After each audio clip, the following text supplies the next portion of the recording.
In today's episode, we have to talk about what is going on with Bitcoin and why potentially we are repeating something that is really, really bad for the imminent price action for Bitcoin. And if you think that is interesting, then definitely stick around here. Please make sure that you're subscribed to the channel, you like this video, and also activate the bell so that you will never miss out on these important updates. And first of all, I want to explain what all that stuff here behind me is. So I have a remodeling going on here in my studio. You're gonna see it in like 2 weeks-ish. Everything will look totally different. And this is the first part of it, so just ignore that. And now let's get directly into today's content here. So I want to start off with the DXY. And surprisingly, Bitcoin is pumping a little bit with the DXY together, which is, strange. Normally, Bitcoin is not pumping when the DXY is going up, but it is what it is today. The DXY was running into here in the last couple of days, into the 104.42 point level and got rejected from there as expected. It just took 1 day longer than what I thought, and we also broke here under the 103.38 point level, but the DXY is trying to reclaim this as support here today, but I believe it will get rejected from there. If not with today's candle, then with tomorrow's candle, and that will be overall good for crypto because then we move closer to under 102 points, where I would like to see the DXY, and then continuation to under 100 points, because that will lead to a really, really nice rally in the whole crypto market overall. Let's get into Bitcoin. So first of all, remember that I was talking about these liquidity areas that market makers are looking at right now. So, and they were looking to send it to the upside from 25,300 to 26,300 in that kind of range. And that is exactly what happened. You can go back and watch like the last 3-4 videos. In one of them, or even 2 of them, I was mentioning it, that these zones are right now the zones of interest for market makers, institutional players to move the market. So, and you can see here the $25,800 level has held as support, and from there it was then pushed to the upside. And now the next logical zone, normally, I'm gonna say normally because I'm gonna show you in a second why it might not get there, would be that we send it up into the supply zone all the way up here to $30,400 to almost $32,000. So, but we might get stopped out on the way up there. And I'm going to show you in a second why that is so important that we mentioned that. So for now, Bitcoin is here a little bit consolidating sideways on a 12-hourly chart, but that might also change really, really soon. And I'm going to show you that here. So here on the 4-hourly chart, what I want to point out is, first of all, our bullish divergence has played out to the T, perfect textbook play out as I would have liked to see it. And also we went all the way up to $28,000. Remember, I said I expect the bullish divergence, once it's playing out, to push the price into $28,000, and that is exactly what happened.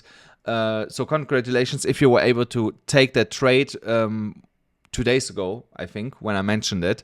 So, but now we got rejected from there and fighting with the golden ratio, the 0.618, the 0.65, and between 27,240 and 27,500-ish, that kind of level. We are fighting with that level to be afloat above it. And that is really, really important that we do that. So there are other levels lining up with that, that I also going to talk about, that might lead to a rejection from that level. So if Bitcoin can establish support above the golden ratio and tries to attempt another break of $28,000 and would supposedly break through that, then happy days, we go to 30K.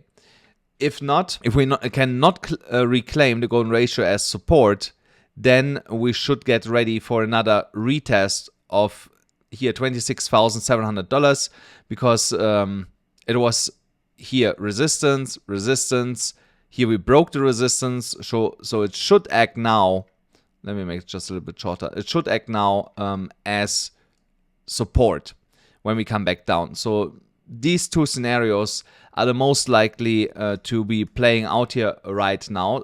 Reclaim the golden ratio, and we might see a retest of $28,000 with a potential to move higher to 30K. Lose the golden ratio, we'll go back down $26,700. Retest now the support, potential bounce back up with continuation to the upside. Let's have a look here also on the heat map. What's going on here? Where are sitting our orders? The whole support bidding area is still around $25,926,000. Nothing has really changed there. This goes up now to around $26,300. And then we have our resistance zone. I can make it zoom out here a little bit. You see it better than here. So you see here, the yellow area is again really strong resistance of the $28,000 range here on this 4-hourly chart. So and then also here the lighter greenish blue area. There are also a lot of orders stacked where people want to short or sell Bitcoin based on that heat map. And of course, at 30K, a really huge cluster. And I think I saw that earlier. Yes, so here around $32,000, this cluster has moved. They have moved that down to $30,000 and $30,200 in that kind of range. So if Bitcoin would manage to break $30,000, $30,200, we could see a really quick move to 32,000 and potentially even higher than that, because all these orders that were stacked up here at 32,000 got moved down to $30,000, $30,200, and also partially split to move them to around $28,000, $27,700 in that kind of area.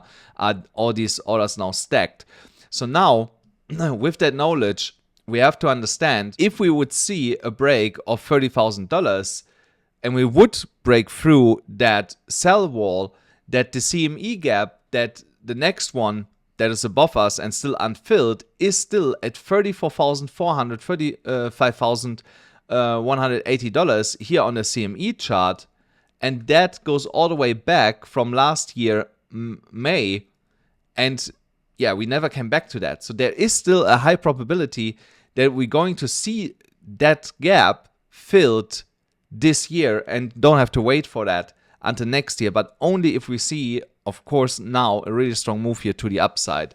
So I want to show you right now why we have a problem with that potentially.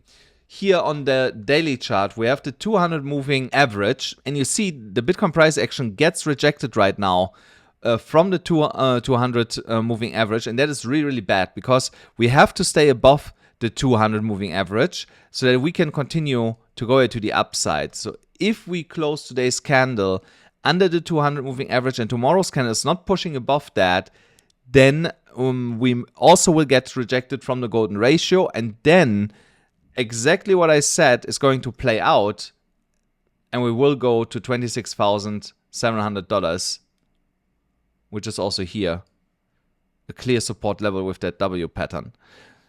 That's why I'm saying we have to be here really careful today with Bitcoin, as long as we are staying under these key levels of $27,500, $600, because I think that's the level that we have to watch. $27,500, $600 is the level that the bulls need to defend so that we can move here into higher levels. If we close today under it, you can potentially start looking for shorts to $26,700.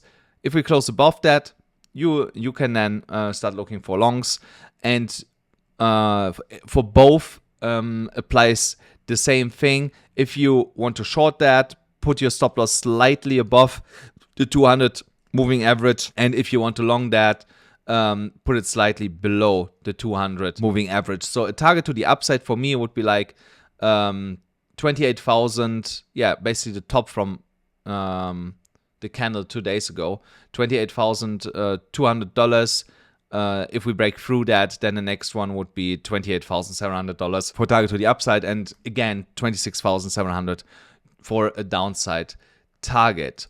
Then here on the 1 hourly chart, here you see here they have tried to push the price higher and got here, yeah, really ugly rejected. There's also not a clear pattern forming. You see here the symmetrical triangle, the target was perfectly hit.